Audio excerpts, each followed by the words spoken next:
प्यारे विद्यार्थियों, अज असी थेल्स थ्योरम संबंधी एक्टिविटी करांगे। थेल्स थ्योरम नूं असी BPT ਜਾਂ बेसिक ਪ੍ਰਪੋਰਸ਼ਨੈਲਿਟੀ थ्योरम भी कह ਦਿੰਦੇ ਹਾਂ। सब तो पहला असी इस थ्योरम नूं सिद्ध करांगे, फिर उस तो प्राप्त होए नतीजिਆਂ ਨੂੰ एक्टिविटी राहीं वेरीफाई करांगे। ਇਹ असी दो ਵੱਖੋ ਵੱਖਰੇ ਢੰਗਾਂ ਨਾਲ एक्टिविटी करांगे। प्यारे विद्यार्थियों, आओ पहला थ्योरम ਦੇ ਬਾਰੇ ਜਾਣਕਾਰੀ ਹਾਸਲ ਕਰੀਏ। ਥੇਲਸ ਥਿਊਰਮ ਨੂੰ ਅਸੀਂ BPT ਬੇਸਿਕ ਪ੍ਰਪੋਰਸ਼ਨੈਲਿਟੀ ਥਿਊਰਮ ਜਾਂ ਮੂਲ ਸਮਾਨ ਅਨੁਪਾਤ ਦਾ ਥਿਊਰਮ ਵੀ ਕਹਿ ਦਿੰਦੇ ਹਾਂ। ਇਸ ਥਿਊਰਮ ਦੇ ਅਨੁਸਾਰ ਜੇਕਰ ਕਿਸੇ ਤ੍ਰਿਭੁਜ ਦੀ ਇੱਕ ਭੁਜਾ ਦੇ ਸਮਾਂਤਰ ਬਾਕੀ ਦੋ ਭੁਜਾਵਾਂ ਨੂੰ ਭਿੰਨ-ਭਿੰਨ ਬਿੰਦੂਆਂ ਉੱਤੇ ਕੱਟਦੀ ਹੋਈ ਇੱਕ ਰੇਖਾ ਖਿੱਚੀ ਜਾਵੇ ਤਾਂ ਬਾਕੀ ਦੋ ਭੁਜਾਵਾਂ ਇੱਕ ਹੀ ਅਨੁਪਾਤ ਵਿੱਚ ਵੰਡੀਆਂ ਜਾਂਦੀਆਂ ਹਨ। ਹੁਣ ਅਸੀਂ ਇਸ ਦਿੱਤੀ ਗਈ ਸਟੇਟਮੈਂਟ ਨੂੰ ਇੱਕ ਚਿੱਤਰ ਦੇ ਰੂਪ ਦੇ ਵਿੱਚ ਦਰਸਾਵਾਂਗੇ। ਜਿਸ ਤਰ੍ਹਾਂ ਤੁਸੀਂ ਦੇਖ ਰਹੇ ਹੋ, ਸਾਨੂੰ ਇੱਕ ਤ੍ਰਿਭੁਜ ABC ਦਿੱਤੀ ਗਈ ਹੈ। ਇਹ ਅਸੀਂ ਤ੍ਰਿਭੁਜ ABC ਬਣਾ ਲਈ ਹੈ, ABC ਤ੍ਰਿਭੁਜ, ਜਿਸ ਵਿੱਚ BC ਭੁਜਾ ਦੇ ਸਮਾਂਤਰ ਇੱਕ ਰੇਖਾ ਖਿੱਚੀ ਗਈ ਹੈ। ਭੁਜਾ BC ਥੱਲੇ ਸਾਡੇ ਕੋਲ ਦਿੱਤੀ ਗਈ ਹੈ, ਇਹਦੇ ਸਮਾਂਤਰ ਇਹ ਰੇਖਾ ਜੋ ਹੈ ਉਹ ਖਿੱਚੀ ਗਈ ਹੈ, ਜੋ ਭੁਜਾ AB ਨੂੰ D ਬਿੰਦੂ ਉੱਤੇ ਅਤੇ AC ਨੂੰ E ਬਿੰਦੂ ਉੱਤੇ ਕੱਟਦੀ ਹੈ। ਭਾਵ ਬਾਕੀ ਦੀਆਂ ਜੋ ਦੋ ਭੁਜਾਵਾਂ ਰਹਿ ਗਈਆਂ ਹਨ ਉਹਨਾਂ ਨੂੰ ਵੱਖੋ ਵੱਖ ਬਿੰਦੂਆਂ ਉੱਤੇ ਕੱਟਦੀ ਹੈ। ਅਸੀਂ ਇਸ ਦੇ ਵਿੱਚ ਸਿੱਧ ਕੀ ਕਰਨਾ ਹੈ?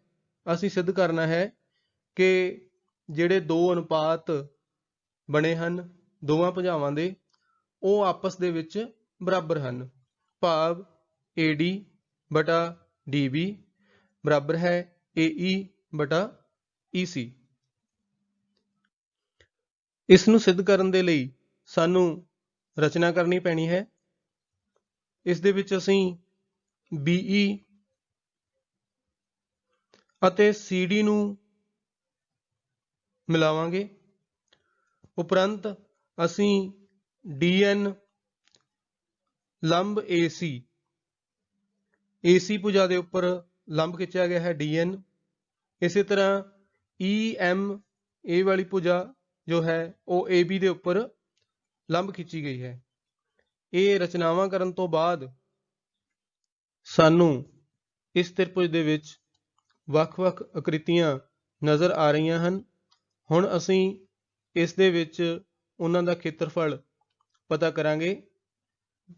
ਸਾਡੇ ਕੋਲ ਉੱਪਰ ਵਾਲੇ ਪਾਸੇ ਤ੍ਰਿਭੁਜ ADE ਹੈ।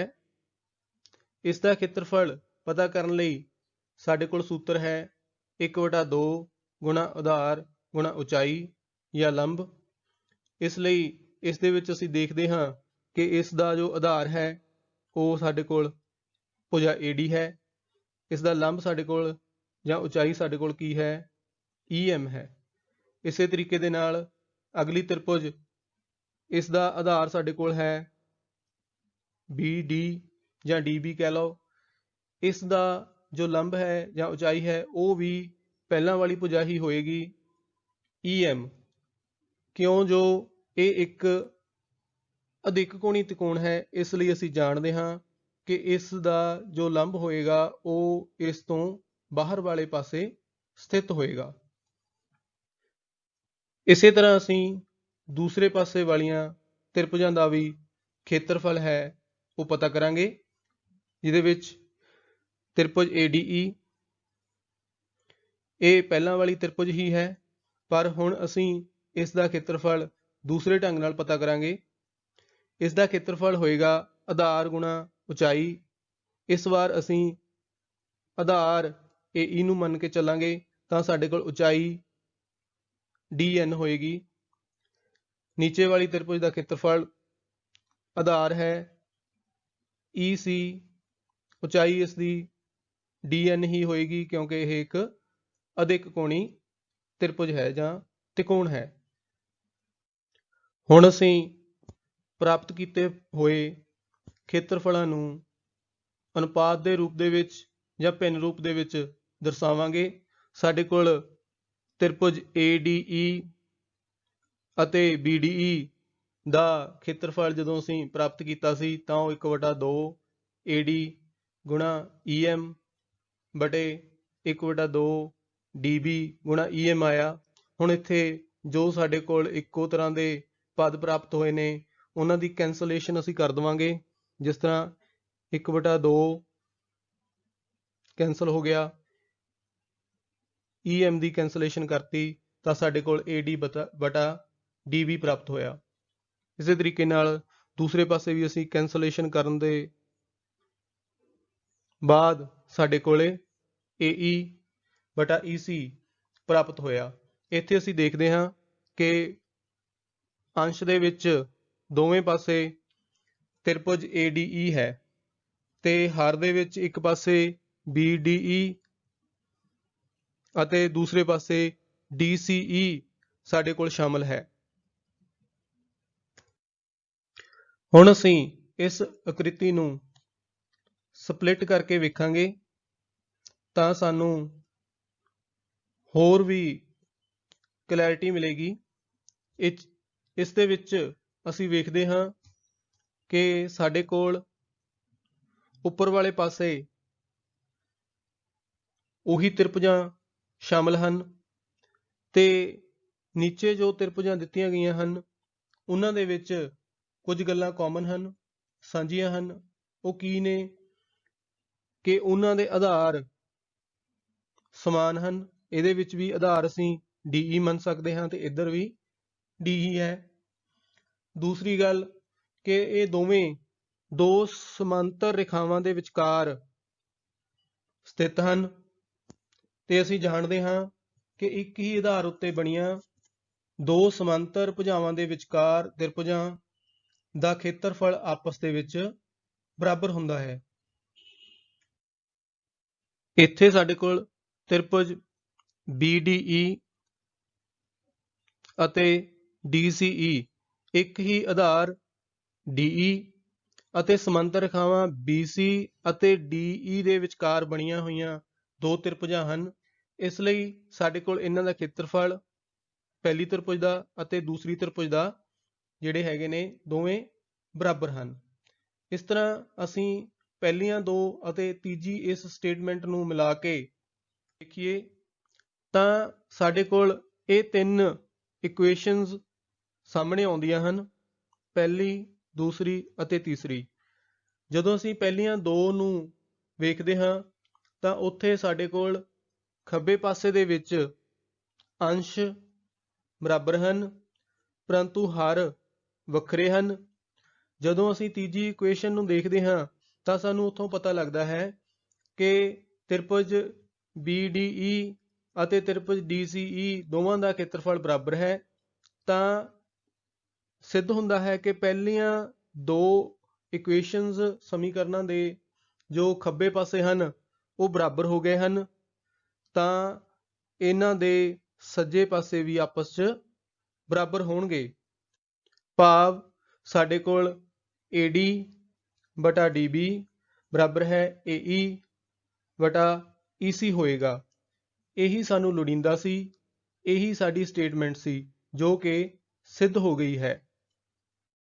ਪਿਆਰੇ ਵਿਦਿਆਰਥੀਓ, ਅਸੀਂ ਥਿਊਰਮ ਦੇ ਬਾਰੇ ਜਾਣਕਾਰੀ ਹਾਸਲ ਕਰ ਲਈ ਹੈ।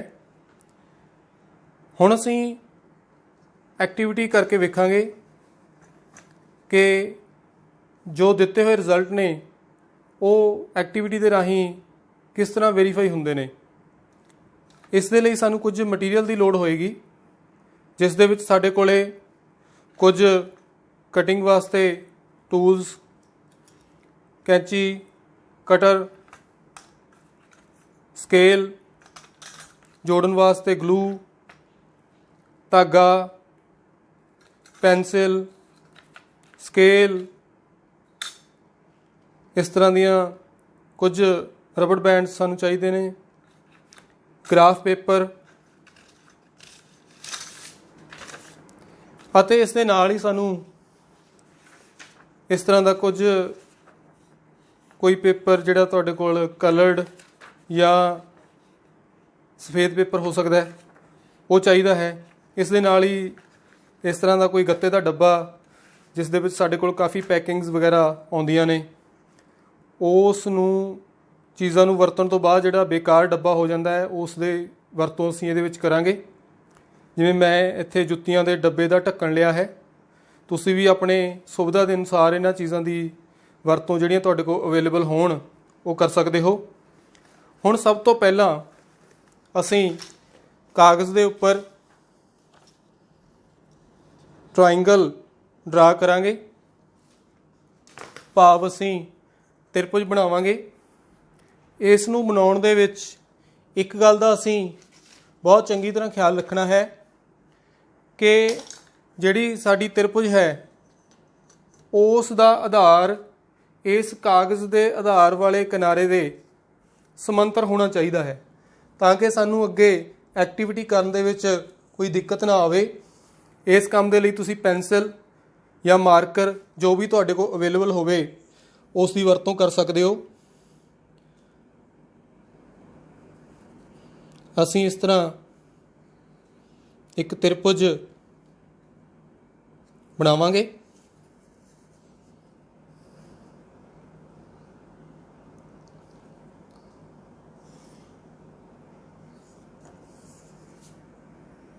ਤੇ ਇਸ ਦੇ ਜੋ ਸਿਖਰ ਹਨ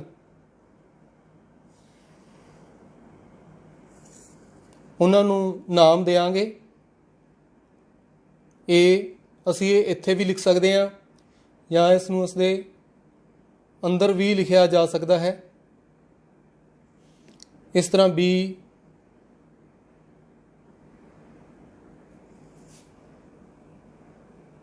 ਸਿਮਿਲਰਲੀ C। ਹੁਣ ਇਸ ਤੋਂ ਅੱਗੇ ਅਸੀਂ ਸਕੇਲ ਦੀ ਵਰਤੋਂ ਕਰਦੇ ਹੋਏ ਉੱਪਰ ਤੋਂ ਥੱਲੇ ਤੱਕ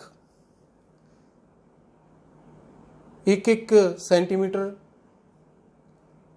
ਤੇ ਨਿਸ਼ਾਨੀ ਜਿਹੜੀ ਹੈਗੀ ਆ ਉਹ ਲਗਾਉਂਦੇ ਜਾਵਾਂਗੇ। ਇਸ ਤਰ੍ਹਾਂ ਦੂਜੇ ਪਾਸੇ ਵੀ। ਇਹ ਉੱਪਰ ਤੋਂ ਥੱਲੇ ਤੱਕ ਪੂਰਾ ਕਰਨ ਤੋਂ ਬਾਅਦ ਅਸੀਂ ਕਟਿੰਗ ਟੂਲਸ ਦੀ ਮਦਦ ਦੇ ਨਾਲ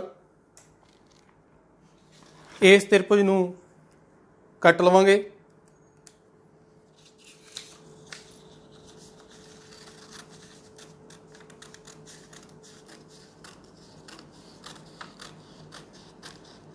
ਕੱਟਣ ਵੇਲੇ ਅਸੀਂ ਇਹ ਖਿਆਲ ਰੱਖਣਾ ਹੈ ਕਿ ਅਸੀਂ ਇਸ ਦਾ ਨਿਚਲਾ ਪਾਸਾ ਜੋ ਅਸੀਂ ਕਾਗਜ਼ ਦੇ ਕਿਨਾਰੇ ਦੇ ਨਾਲ ਅਲਾਈਨ ਕੀਤਾ ਸੀ ਉਸ ਦੇ ਸਮਾਂਤਰ ਰੱਖਿਆ ਸੀ ਇਹ ਲਕੀਰ BC ਭੁਜਾ, ਉਸ ਨੂੰ ਅਸੀਂ ਨਹੀਂ ਕੱਟਣਾ ਹੈ। ਕਿਉਂ ਨਹੀਂ ਕੱਟਣਾ ਹੈ ਇਹ ਅੱਗੇ ਇਸ ਦੇ ਬਾਰੇ ਅਸੀਂ ਡਿਸਕਸ ਕਰਾਂਗੇ। ਇਸ ਤਰ੍ਹਾਂ ਸਾਡੇ ਕੋਲ ਇੱਕ ਤ੍ਰਿਭੁਜ ਇਸ ਤਰ੍ਹਾਂ ਬਣ ਕੇ ਰੈਡੀ ਹੈ। ਨਿਸ਼ਾਨੀਆਂ ਲਗਾਉਣ ਤੋਂ ਉਪਰੰਤ ਇਹ ਸਾਨੂੰ ਇਸ ਤਰ੍ਹਾਂ ਦੀ ਨਜ਼ਰ ਆਵੇਗੀ। ਇਸ ਐਕਟੀਵਿਟੀ ਦੇ ਵਿੱਚ ਅਸੀਂ ਵੱਖ-ਵੱਖ ਪ੍ਰਕਾਰ ਦੇ ਤ੍ਰਿਭੁਜ ਵਰਤਾਂਗੇ ਤੇ ਹਰ ਤ੍ਰਿਭੁਜ ਲਈ ਅਸੀਂ ਥੇਲਸ ਥਿਊਰਮ ਨੂੰ ਵੈਰੀਫਾਈ ਕਰਾਂਗੇ। ਜਿਵੇਂ ਇੱਥੇ ਸਾਡੇ ਕੋਲ ਸਮ ਦੋ ਭੁਜੀ ਤ੍ਰਿਭੁਜ ਹੈ ਜਿਸ ਦੇ ਵਿੱਚ ਭੁਜਾ AC AB ਦੇ ਬਰਾਬਰ ਹੈ ਅਤੇ BC ਦਾ ਮਾਪ ਜੋ ਹੈ ਉਹ ਵੱਖਰਾ ਹੈ। ਇਸ ਦੇ ਨਾਲ ਹੀ ਇਹ ਤਿੰਨੇ ਕੋਣ 90 ਡਿਗਰੀ ਤੋਂ ਛੋਟੇ ਹਨ, ਭਾਵ ਇਹ ਨਿਊਨ ਕੋਣੀ ਵੀ ਹੈ। ਇਸ ਦੇ ਨਾਲ ਹੀ ਅਸੀਂ ਸਮਭੁਜੀ ਤ੍ਰਿਭੁਜ ਜਿਸ ਦੀਆਂ ਤਿੰਨੇ ਭੁਜਾਵਾਂ AB, BC, AC ਬਰਾਬਰ ਮਾਪ ਦੀਆਂ ਹਨ, ਇਸ ਦੀ ਵਰਤੋਂ ਕਰਾਂਗੇ। ਨਾਲ ਹੀ ਸਾਡੇ ਕੋਲ ਵਿਖਮਭੁਜੀ ਤ੍ਰਿਭੁਜ ਜਿਸ ਦੇ ਵਿੱਚ ਸਾਡੇ ਕੋਲ AB, BC, AC ਤਿੰਨਾਂ ਦਾ ਮਾਪ ਵੱਖੋ ਵੱਖਰਾ ਹੈ। ਇਸ ਦੀ ਅਸੀਂ ਵਰਤੋਂ ਕਰਾਂਗੇ। ਇਹ ਤ੍ਰਿਭੁਜ ਵਿਖਮਭੁਜੀ ਹੋਣ ਦੇ ਨਾਲ ਨਾਲ ਅਧਿਕ ਕੋਣੀ ਵੀ ਹੈ। ਬੀ ਕੋਣ ਇਸ ਦਾ 90 ਡਿਗਰੀ ਤੋਂ ਜ਼ਿਆਦਾ ਹੈ। ਇਸੇ ਨਾਲ ਸਾਡੇ ਕੋਲ ਇੱਕ ਕਿਸਮ ਜਿਹੜੀ ਬਾਕੀ ਹੈ ਉਹ ਹੈ ਸਮਕੋਣੀ ਤ੍ਰਿਭੁਜ ਦੀ। ਅਸੀਂ ਇੱਕ ਸਮਕੋਣੀ ਤ੍ਰਿਭੁਜ ਵੀ ਤਿਆਰ ਕਰਾਂਗੇ ਤਾਂ ਕਿ ਨਤੀਜਿਆਂ ਨੂੰ ਚੰਗੀ ਤਰ੍ਹਾਂ ਵੈਰੀਫਾਈ ਕੀਤਾ ਜਾ ਸਕੇ। ਹੁਣ ਇਹਨਾਂ ਸਾਰਿਆਂ ਨੂੰ ਅਸੀਂ ਦਰਸਾਉਣ ਦੇ ਲਈ ਇੱਕ ਖਾਂਚਾ ਜਾਂ ਇੱਕ ਬੇਸ ਤਿਆਰ ਕਰਨਾ ਹੈ। ਉਸ ਬੇਸ ਨੂੰ ਤਿਆਰ ਕਰਨ ਲਈ ਅਸੀਂ ਜੋ ਪਹਿਲਾਂ ਗੱਤੇ ਦਾ ਡੱਬਾ ਜਾਂ ਗੱਤੇ ਦੇ ਡੱਬੇ ਦਾ ਢੱਕਣ ਜੋ ਲਿਆ ਸੀ ਉਸ ਦੀ ਵਰਤੋਂ ਕਰਾਂਗੇ। ਇਸ ਨੂੰ ਅਸੀਂ ਸਾਫ਼ ਕਾਗਜ਼ ਚਿਪਕਾ ਕੇ ਵਧੀਆ ਲੁੱਕ ਦੇਵਾਂਗੇ ਜੋ ਕਿ ਇਸ ਤਰ੍ਹਾਂ ਦੀ ਨਜ਼ਰ ਆਏਗੀ। ਇਸ ਤੋਂ ਬਾਅਦ ਅਸੀਂ ਇਸ ਤਰ੍ਹਾਂ ਦੀਆਂ ਕੁਝ ਪੱਟੀਆਂ ਗ੍ਰਾਫ ਪੇਪਰ ਤੋਂ ਕੱਟਾਂਗੇ ਤੇ ਗਲੂ ਦੀ ਮਦਦ ਦੇ ਨਾਲ ਇਸ ਤਰ੍ਹਾਂ ਇਹਦੇ ਕਿਨਾਰਿਆਂ ਦੇ ਉੱਪਰ ਇੱਕ ਤੋਂ ਸ਼ੁਰੂ ਕਰਦੇ ਹੋਏ ਉੱਪਰ ਤੱਕ ਚਿਪਕਾਵਾਂਗੇ ਤੇ ਇਸ ਦੇ ਉੱਪਰ ਸੰਖਿਆਵਾਂ ਨੂੰ ਅੰਕਿਤ ਕਰਾਂਗੇ, ਜਿਸ ਦੇ ਵਿੱਚ ਸਾਡੇ ਨੀਚੇ ਤੋਂ ਸ਼ੁਰੂ ਕਰਕੇ 1 2 3 4 5 ਇਸੇ ਤਰ੍ਹਾਂ ਖੱਬੇ ਪਾਸੇ ਵੀ 1 2 3 4 ਉੱਪਰ ਤੱਕ ਅਸੀਂ ਜਾਵਾਂਗੇ ਤਾਂ ਇਹ ਸਾਡੇ ਕੋਲ ਇਸ ਤਰ੍ਹਾਂ ਦਾ ਬਣ ਕੇ ਤਿਆਰ ਹੋ ਜਾਵੇਗਾ। ਹੁਣ ਅਸੀਂ 1 ਬਾਏ 1 ਉਹਨਾਂ ਤ੍ਰਿਭੁਜਾਂ ਦੇ ਉੱਪਰ ਵੈਰੀਫਿਕੇਸ਼ਨ ਦਾ ਚੈੱਕ ਲਾਵਾਂਗੇ ਜਾਂ ਉਹਨਾਂ ਦੇ ਨਾਲ ਅਸੀਂ ਐਕਟੀਵਿਟੀ ਕਰਾਂਗੇ। ਉਸ ਦੇ ਲਈ ਸਾਨੂੰ ਇਸ ਤਰ੍ਹਾਂ ਦਾ ਇੱਕ ਧਾਗਾ ਵੀ ਚਾਹੀਦਾ ਹੋਵੇਗਾ। ਇੱਕ ਧਾਗਾ ਅਸੀਂ ਲਿਆ ਹੈ, ਇੱਕ ਰਬੜ ਬੈਂਡ ਲਿਆ ਹੈ। ਦੋਨੋਂ ਸਿਰੇ ਧਾਗੇ ਦੇ ਇਸ ਰਬੜ ਬੈਂਡ ਦੇ ਨਾਲ ਮੈਂ ਬੰਨ੍ਹ ਦਿੱਤੇ ਹਨ ਕਿਉਂਕਿ ਸਾਡੇ ਕੋਲ ਬਹੁਤ ਵੱਡੇ ਆਕਾਰ ਦਾ ਧਾਗਾ ਤਾਂ ਉਪਲਬਧ ਹੋ ਸਕਦਾ ਹੈ ਪਰ ਵੱਡੇ ਆਕਾਰ ਦਾ ਆਮ ਤੌਰ 'ਤੇ ਰਬੜ ਬੈਂਡ ਜਿਹੜਾ ਹੈਗਾ ਉਹ ਨਹੀਂ ਮਿਲਦਾ।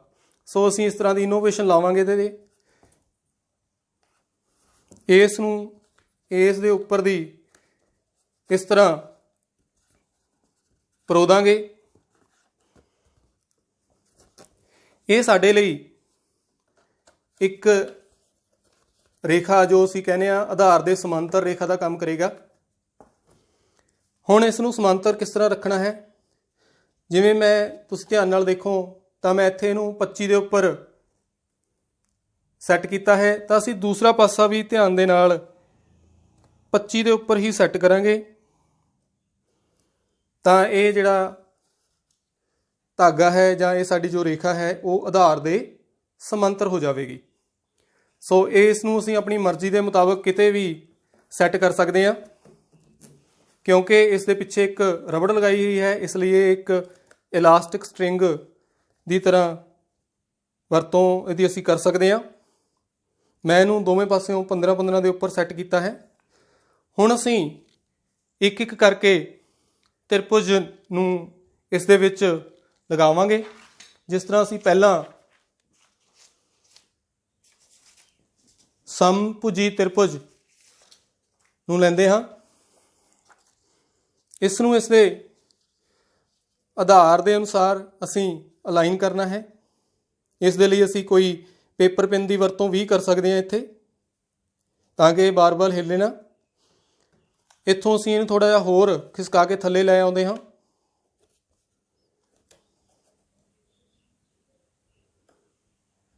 ਹੁਣ ਜਦੋਂ ਅਸੀਂ ਇਸ ਨੂੰ ਧਿਆਨ ਨਾਲ ਵੇਖਦੇ ਹਾਂ ਤਾਂ ਸਾਡੇ ਕੋਲ ਇਹ ਇਸ ਬਿੰਦੂ ਤੋਂ ਹੋ ਕੇ ਲੰਘ ਰਿਹਾ ਹੈ। ਜੇ ਅਸੀਂ ਖੱਬੇ ਪਾਸੇ ਗਿਣਤੀ ਕਰੀਏ 1 2 3 4 5 6 7 ਉੱਪਰਲੇ ਪਾਸੇ ਸਾਡੇ ਕੋਲ 7 ਯੂਨਿਟ ਹਨ, ਨਿਚਲੇ ਪਾਸੇ ਸਾਡੇ ਕੋਲ 1 2 3 4 5 6 7 8 9 10.5 ਯੂਨਿਟ ਹਨ। ਇਸੇ ਤਰੀਕੇ ਦੇ ਨਾਲ ਇਧਰਲੇ ਪਾਸੇ ਵੀ 7 ਅਤੇ 10.5। ਹੁਣ ਅਸੀਂ ਇਸ ਨੂੰ ਜੇਕਰ ਵੈਰੀਫਾਈ ਕਰੀਏ ਤਾਂ ਸਾਡੇ ਕੋਲ ਇੱਕੋ ਤਰ੍ਹਾਂ ਦਾ ਅਨੁਪਾਤ ਆਉਂਦਾ ਹੈ। ਆਓ ਹੁਣ ਅਸੀਂ ਇਸ ਨੂੰ ਮੈਥਮੈਟਿਕਲੀ ਵੈਰੀਫਾਈ ਕਰਦੇ ਹਾਂ।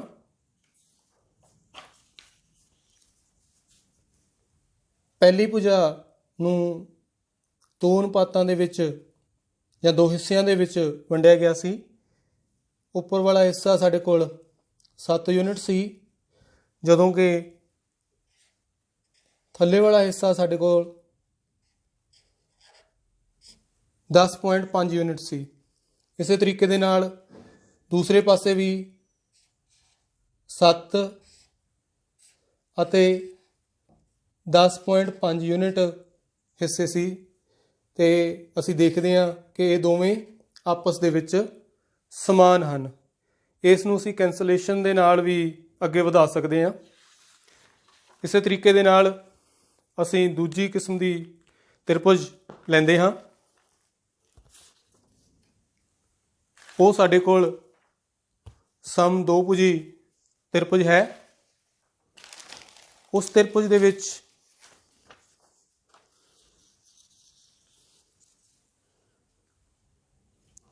ਇਸ ਐਕਟੀਵਿਟੀ ਨੂੰ ਅਸੀਂ ਕਰਕੇ ਵੇਖਾਂਗੇ।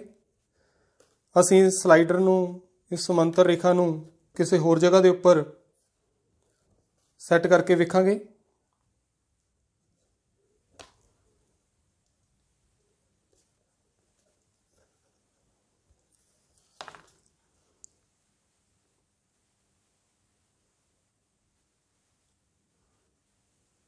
ਬੜੇ ਧਿਆਨ ਦੇ ਨਾਲ ਤੁਸੀਂ ਇਸ ਨੂੰ ਸੈੱਟ ਕਰਨਾ ਹੈ ਤਾਂ ਕਿ ਰੇਖਾਵਾਂ ਬਿਲਕੁਲ ਸਮਾਂਤਰ ਹੋਣ।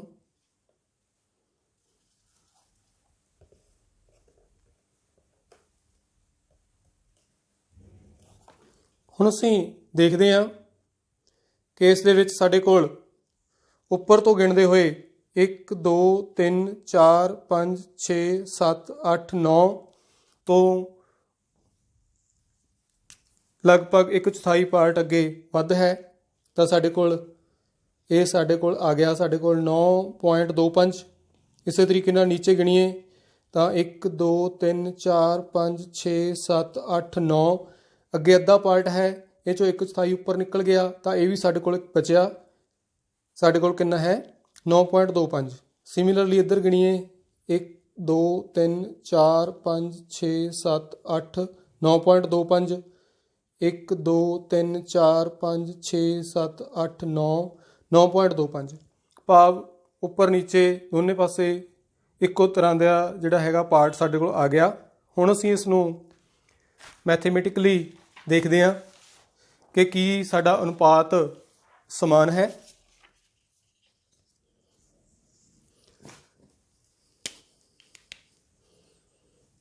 ਉੱਪਰ ਵਾਲਾ ਭਾਗ ਸੀ 9.25, ਨਿਚਲਾ ਭਾਗ ਵੀ ਕੀ ਸੀ 9.25। ਜੇ ਇਸ ਨੂੰ ਅਸੀਂ ਕੈਂਸਲੇਸ਼ਨ ਇਹਦੀ ਕਰੀਏ ਤਾਂ ਸਾਡੇ ਕੋਲ 1/1 ਯਾਨੀ ਕਿ 1:1 ਆ ਗਿਆ। ਸਿਮਿਲਰ ਵੇ ਦੇ ਨਾਲ ਅਸੀਂ ਦੂਸਰੇ ਪਾਸੇ ਵੀ ਦੇਖਾਂਗੇ, ਉੱਥੇ ਵੀ ਸਾਡੇ ਕੋਲ ਉੱਪਰ ਅਤੇ ਹੇਠਾਂ 9.25 ਆਇਆ ਸੀ। ਇਹ ਵੀ ਕੈਂਸਲੇਸ਼ਨ ਤੋਂ ਬਾਅਦ ਸਾਡੇ ਕੋਲ ਅਨੁਪਾਤ ਜੋ ਹੈ ਦੋਨੇ ਪਾਸੇ ਬਰਾਬਰ ਹੋ ਜਾਂਦਾ ਹੈ। ਆਓ ਹੁਣ ਅਸੀਂ ਇਸ ਐਕਟੀਵਿਟੀ ਨੂੰ ਇੱਕ ਵੱਖਰੇ ਢੰਗ ਨਾਲ ਕਰੀਏ। ਇਸ ਲਈ ਅਸੀਂ ਇੱਕ ਇਸ ਤਰ੍ਹਾਂ ਦਾ ਪੋਲੀਥੀਨ ਜਾਂ ਟਰਾਂਸਪੇਰੈਂਟ ਸ਼ੀਟ ਲਵਾਂਗੇ, ਜਿਸ ਨੂੰ ਅਸੀਂ ਇਸ ਢੰਗ ਨਾਲ ਪਾਕਟ ਬਣਾ ਕੇ ਇੱਕ ਜਗ੍ਹਾ ਦੇ ਉੱਪਰੋਂ ਜੋੜ ਦੇਵਾਂਗੇ, ਅਤੇ ਨਾਲ ਹੀ ਅਸੀਂ ਇੱਕ ਹਾਰਡ ਸ਼ੀਟ ਲੈ ਕੇ ਇਸ ਦੀ ਚੌੜਾਈ ਦੀ ਮਿਣਤੀ ਕਰਦੇ ਹੋਏ ਇਸ ਨੂੰ ਇਸ ਢੰਗ ਨਾਲ ਕੱਟਾਂਗੇ ਕਿ ਇਸ ਦੇ ਵਿੱਚ ਬਿਲਕੁਲ ਪੂਰੀ ਫਿੱਟ ਆਵੇ। ਅਤੇ ਇਸ ਤਰ੍ਹਾਂ ਅਸੀਂ ਇਸ ਨੂੰ ਇਹਦੇ ਵਿੱਚ ਇਨਸਰਟ ਕਰ ਦਿਆਂਗੇ, ਅਤੇ ਇੱਕ ਰੰਗਦਾਰ ਕਾਗਜ਼ ਲੈ ਕੇ ਉਸ ਦਾ ਇੱਕ ਤ੍ਰਿਭੁਜ ਬਣਾ ਕੇ ਅਸੀਂ ਇਹਦੇ ਉੱਪਰ ਚਿਪਕਾਵਾਂਗੇ। ਇਸ ਨੂੰ ਇਸ ਦੇ ਵਿੱਚ ਪਾਉਣ ਤੋਂ ਬਾਅਦ ਇੰਸਰਟ ਕਰਨ ਤੋਂ ਬਾਅਦ ਅਸੀਂ ਇੱਕ ਸਕੇਲ ਲੈ ਕੇ ਇਸ ਦੇ ਆਧਾਰ ਦੀ ਜੋ ਭੁਜਾ ਹੈ BC ਦੇ ਉੱਪਰ ਇੱਕ ਲਾਈਨ ਲਗਾ ਦੇਵਾਂਗੇ। ਇਸ ਗੱਲ ਦਾ ਬਿਲਕੁਲ ਅਸੀਂ ਖਿਆਲ ਰੱਖਣਾ ਹੈ ਕਿ ਇਹ ਜੋ ਲਾਈਨ ਹੈ ਇਹ ਪੋਕਟ ਦੇ ਵਿੱਚ ਜਦੋਂ ਅਸੀਂ ਇਹ ਹਾਰਡ ਸ਼ੀਟ ਇੰਸਰਟ ਕਰਤੀ ਉਸ ਤੋਂ ਬਾਅਦ ਲਗਾਉਣੀ ਹੈ, ਤਾਂ ਕਿ ਇਸ ਨੂੰ ਸਮਾਂਤਰ ਕਰਨ ਦਾ ਕੋਈ ਝੰਜਟ ਨਾ ਰਹੇ। ਤਾਂ ਇਸ ਤਰ੍ਹਾਂ ਸਾਡੇ ਕੋਲ ਇਹ ਐਕਟੀਵਿਟੀ ਬਣ ਕੇ ਸਾਹਮਣੇ ਆਉਂਦੀ ਹੈ, ਜਿਸ ਦੇ ਵਿੱਚ ਸਾਡੇ ਕੋਲ ਭੁਜਾ AB ਦੇ ਵਿੱਚ ਅਸੀਂ ਅਲੱਗ-ਅਲੱਗ ਯੂਨਿਟਸ ਲਗਾਏ ਹਨ 1 ਤੋਂ 8 ਤੱਕ। ਇਸੇ ਤਰ੍ਹਾਂ ਅਸੀਂ AC ਦੇ ਵਿੱਚ ਲਗਾਏ ਹਨ 1 ਤੋਂ 12 ਤੱਕ।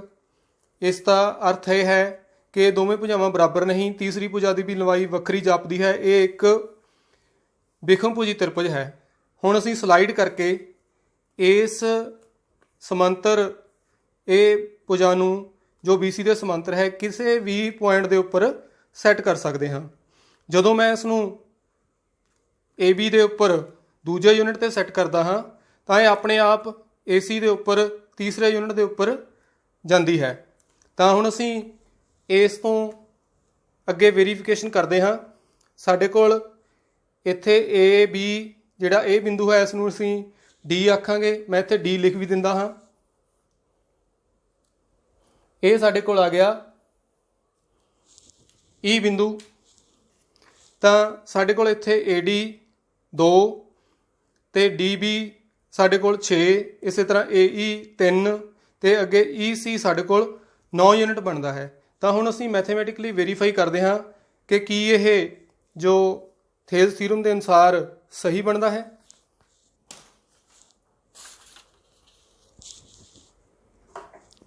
ਅਸੀਂ ਮੁੱਲ ਭਰਦੇ ਹਾਂ 2 6 3 9। ਇਸ ਨੂੰ ਥੋੜ੍ਹਾ ਸਿੰਪਲੀਫਾਈ ਕਰਨ ਤੋਂ ਬਾਅਦ ਸਾਡੇ ਕੋਲ ਪ੍ਰਾਪਤ ਹੁੰਦਾ ਹੈ 1/3। ਇੱਧਰ ਵੀ ਸਿੰਪਲੀਫਾਈ ਕਰਨ ਤੋਂ ਬਾਅਦ ਸਾਡੇ ਕੋਲ ਪ੍ਰਾਪਤ ਹੁੰਦਾ ਹੈ 1/3। ਭਾਵ A ਅਤੇ A ਦੋਵੇਂ ਹੀ ਅਨੁਪਾਤ ਆਪਸ ਦੇ ਵਿੱਚ ਸਮਾਨ ਹਨ। ਇਸ ਤਰ੍ਹਾਂ ਇਸ ਐਕਟੀਵਿਟੀ ਨੂੰ ਅਸੀਂ ਹੋਰ ਵੀ ਕਿਸੇ ਜਗ੍ਹਾ ਦੇ ਉੱਪਰ ਸਲਾਈਡ ਕਰਕੇ ਕਿਸੇ ਹੋਰ ਬਿੰਦੂ ਦੇ ਉੱਪਰ ਸੈੱਟ ਕਰਕੇ ਉੱਥੇ ਵੀ ਇਸ ਤਰ੍ਹਾਂ ਦੀ ਵੈਰੀਫਿਕੇਸ਼ਨ ਕਰ ਸਕਦੇ ਹਾਂ।